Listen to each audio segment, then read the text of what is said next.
Ya. Nah itulah makanya kita doakan yang baik-baik. Kembali lagi juga kalau kita doakan yang baik, kembali ke kita juga yang baik-baik. Bukan kepada siapa-siapa, kembali juga kepada kita. Ya. Kemudian yang kedua, doa itu saripati daripada ibadah. Saripati ibu bapak tahu dong. Jadi kalau kita meres kelapa santan, kan tuh yang pertama yang paling baik, yang paling bagus patinya. Katanya semakin tua makin jadi. Kalau manusia gimana tuh? Makin tua makin jadi bagaimana? Oh enggak. Kan kalau kelapa makin tua santannya bagus. Kelapa. Manusia begitu juga bisa? Oh enggak. Enggak setuju. Makin tua makin jadi. Nah, bagaimana kalau doa? Doa itu adalah saripatinya ibadah. Jadi kalau kita nggak berdoa, ya tentunya ya sia-sia kehidupan kita. Menganggap diri kita nggak butuh, bukan kepada manusia lagi, kepada Allah juga nggak butuh. Padahal Allah itu yang menciptakan kita. Jadi ibaratnya terlalu sombong dalam hidup kita kalau kita pelit, nggak mau kepingin berdoa kepada Allah Subhanahu wa Ta'ala. Karena semuanya itu Allah yang kasih, Allah yang ciptakan, Allah yang kasih semuanya ke kita, Allah yang perkenankan kita di dunia. Itulah namanya Allah Subhanahu wa Ta'ala. Kemudian juga yang ketiga, doa itu memiliki kedudukan di sisi Allah. Jadi doa itu punya kedudukan. Kedudukan itu berarti tempat yang baik. Itulah sandaran kita, yaitu kita berdoa. Kita banyak hajat, kita banyak, semua ibu bapak punya hajat semuanya. Mintanya sama apa? Jangan pergi ke dukun, musyrik. Ya, biar dibilang orang dukun itu manjur Pak Ustaz. Dukun itu yang sebelah sini boleh itu. Jangan kita percaya. Ya, kita hanya percaya kepada Allah Subhanahu wa Ta'ala. Kemudian yang keempat, doa itu mempunyai rahasia, yaitu dia bisa menolak takdir yang buruk yang akan menimpa kita. Siapa yang merubah? Allah. Tadinya kalau dia nggak kesini, kemungkinan dia akan mendapatkan segala sesuatu musibah dikasih sama Allah. Tapi karena dia perginya ke sini, ya, makanya dia terhindar. Kenapa? Karena dia berdoa kepada Allah untuk selalu hidupnya dilindungi oleh Allah Subhanahu wa Ta'ala. Apalagi orang yang menuntut ilmu. Ibu bapak datang ke majelis ilmu ini kan kita menuntut ilmu. Di dalam hadis baginda Rasulullah SAW bahwa orang yang keluar menuntut ilmu akan disayap, dilindungi oleh malaikat selama perjalanan. Kenapa? Ridon fima yasna'u.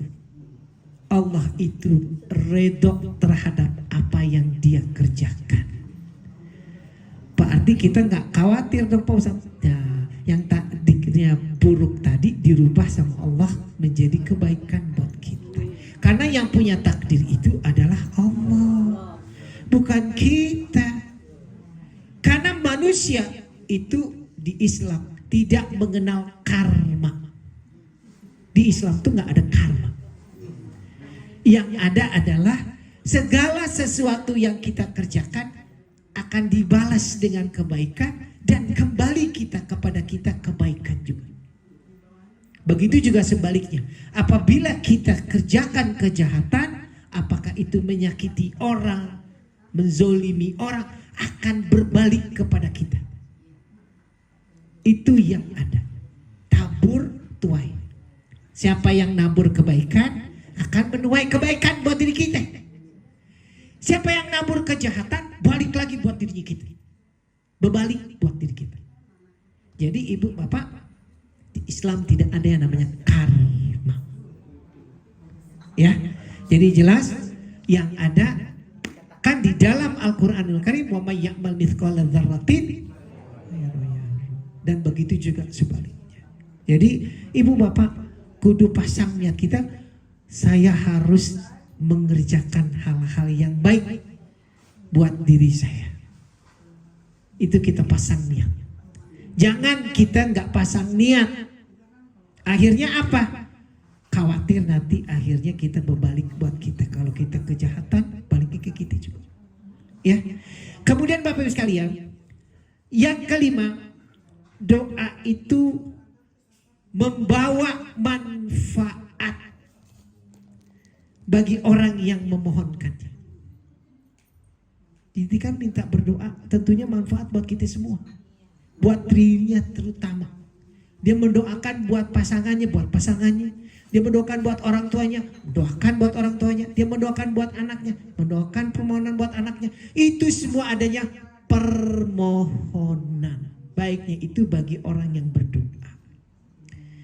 Kemudian yang keenam, Allah juga menyuruh kita untuk banyak-banyak berdoa.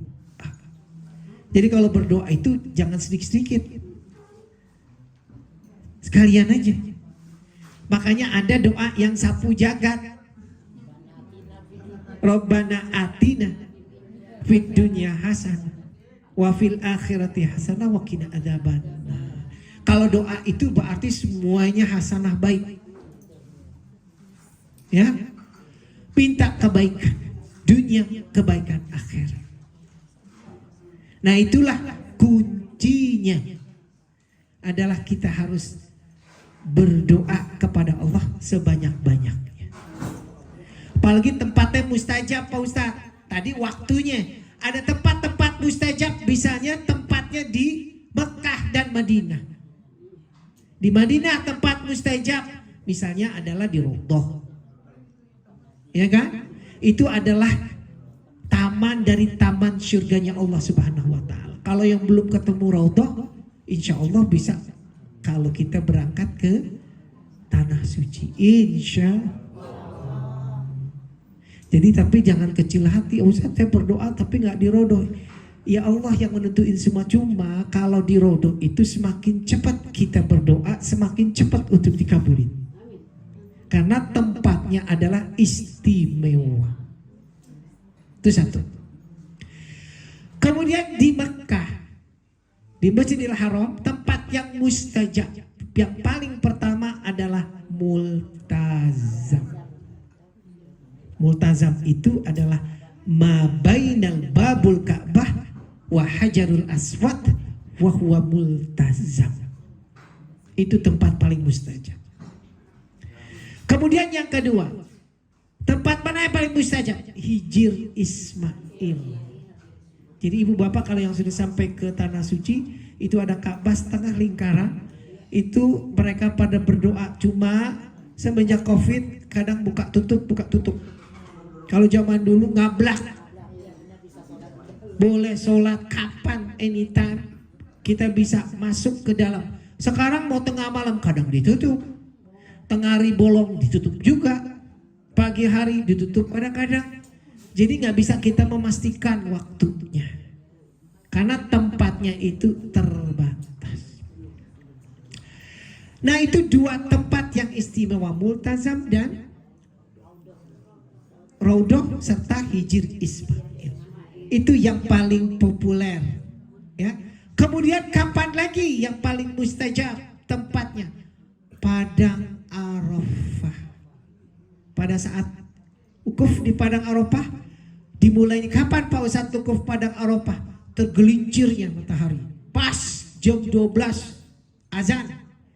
Ya, sampai menjelang terbenam matahari, itu tandanya waktu wukuf akan berakhir. Jadi waktunya terbatas, tempatnya juga terbatas. Padang Arafah. Padang Arafah itu hanya memuat maksimal 4 juta orang. Makanya semua di seluruh dunia dibatasi dengan porsi, kuota 1% per mil dari jumlah penduduk muslim.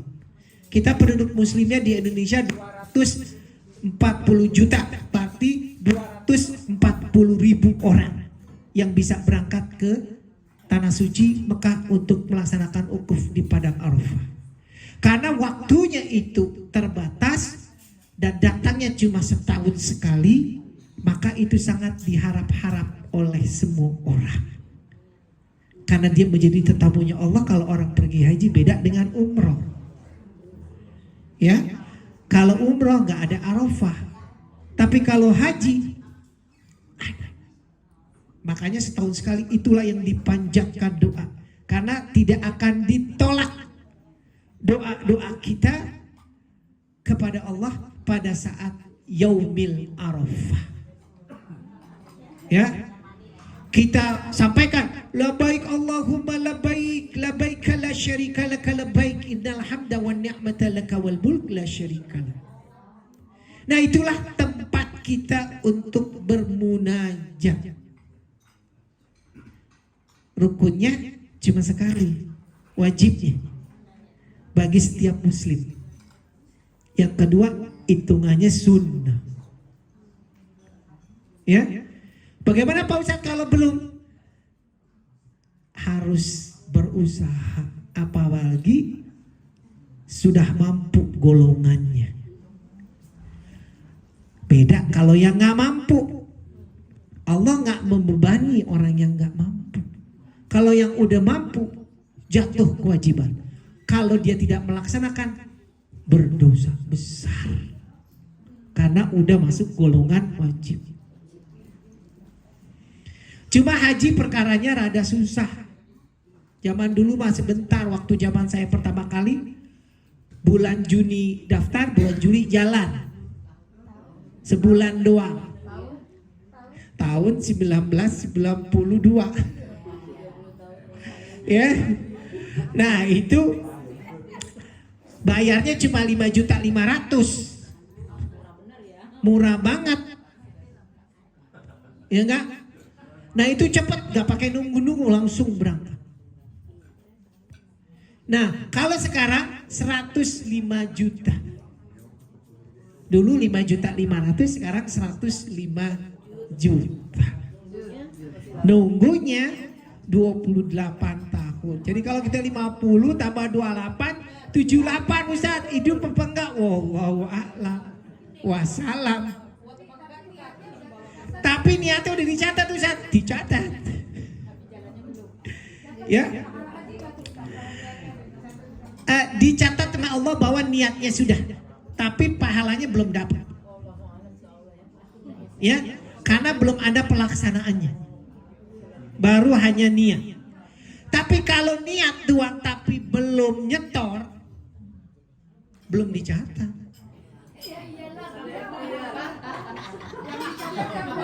Nah, yang dicatat sama Allah, yang udah setor, ya kemudian nungguin tiba-tiba kagak berangkat, itu udah meninggal misalnya, sudah dicatat niatnya. Cuma kalau belum nyetor, belum apa, cuma ngomong doang, nggak dicatat sama malaikat, kagak. Orang belum nyetor, ngomong doang. Kalau orang bilang sekarang omdo, omong doang. Ya iya kan, makanya nggak jadi wajib kalau ngaku duit nggak ada. Jadi kita nggak pusing-pusing Bu. Kalau duitnya nggak ada nggak usah diomongin. Nah, yang penting kalau ada duitnya itu dia yang bisa harus. Ya, karena kenapa? Haji itu manis tato'a ilahi sabil. Apabila mampu untuk menjalankannya. Nah, untuk menjalankannya manis tato'a ada 2 istito'ah, yaitu mampu secara fisik dan mampu secara materi. Materi 2, fisik nggak mampu, nggak kuat, karena pergi haji berjuang. Jadi percuma dong Ustaz, Fisik doang kuat, materi lemah, nggak nyampe.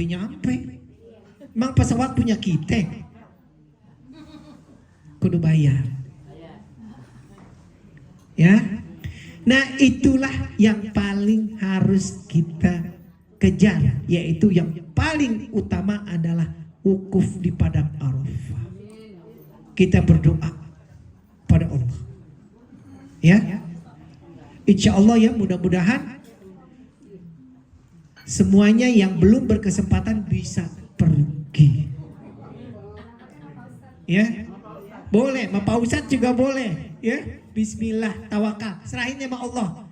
Pas kepanggil apa enggak, Allah yang punya catatan. Kalau memang berangkat, berangkat. Kenapa memang? Karena kita nggak ada yang tahu umur kita. Jangankan kayak gitu, kemarin ini memang karena pengalaman saya tiap tahun berbeda-beda. Jemaah reguler udah nunggu nih, nyetornya dari 2012, baru berangkat 2023. Berarti dia nunggu sekitar 13 tahun.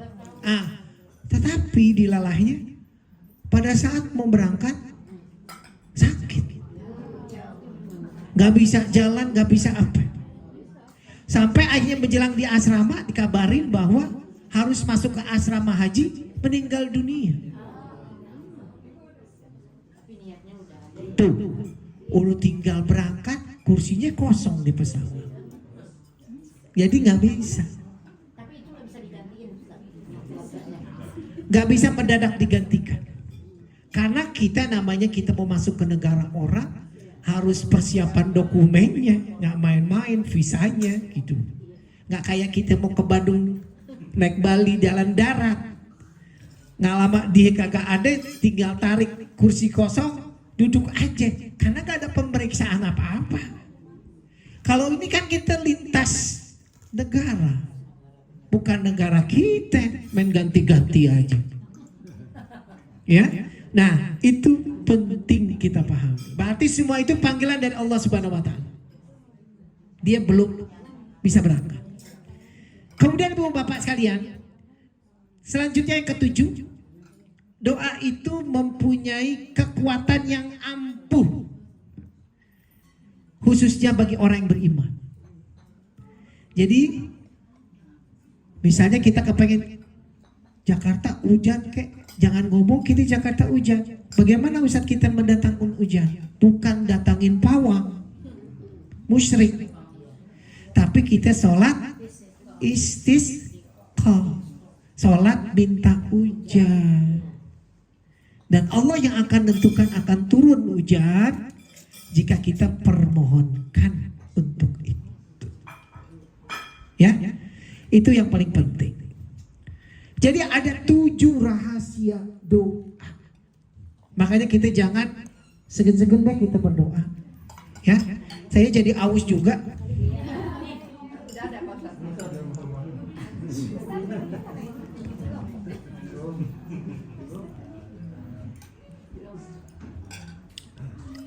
Bapak Ibu sekalian, jadi kita pahami bahwa itu hal yang penting. Doa. Doa itu bisa juga dinamakan dengan istighfar. Apa Ibu? Istighfar ya. Jadi sambil makan konsentrasi, jangan ngeliatin makanannya. Makanannya nggak ada yang ngambil. Ya, emang sengaja nih tuan rumah.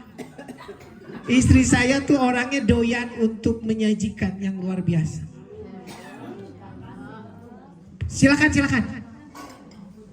masuk ke dalam aja. Pak Satiri mana? Pak Haji Satiri. Silakan Pak. Sini Pak, di ujung sini kosong. Pak Haji Firdaus, boleh silakan Pak Haji Firdaus. Sini kosong, boleh, ahlan wa sahlan. Silakan Pak. Sini Pak, kosong Pak. Silakan Pak.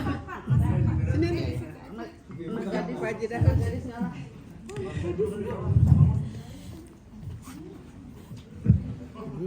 Silakan. Nah, Nah, Pak Haji Firdaus ini sepupu saya, ya, keponakan dari almarhum Kiai Haji Abdullah Syafi'i, bapak saya.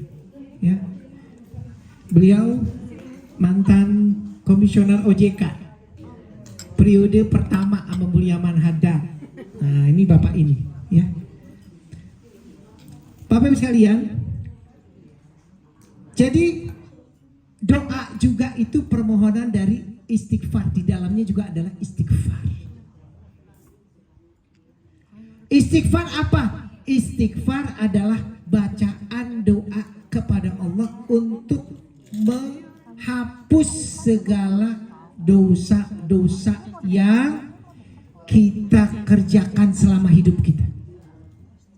Itu namanya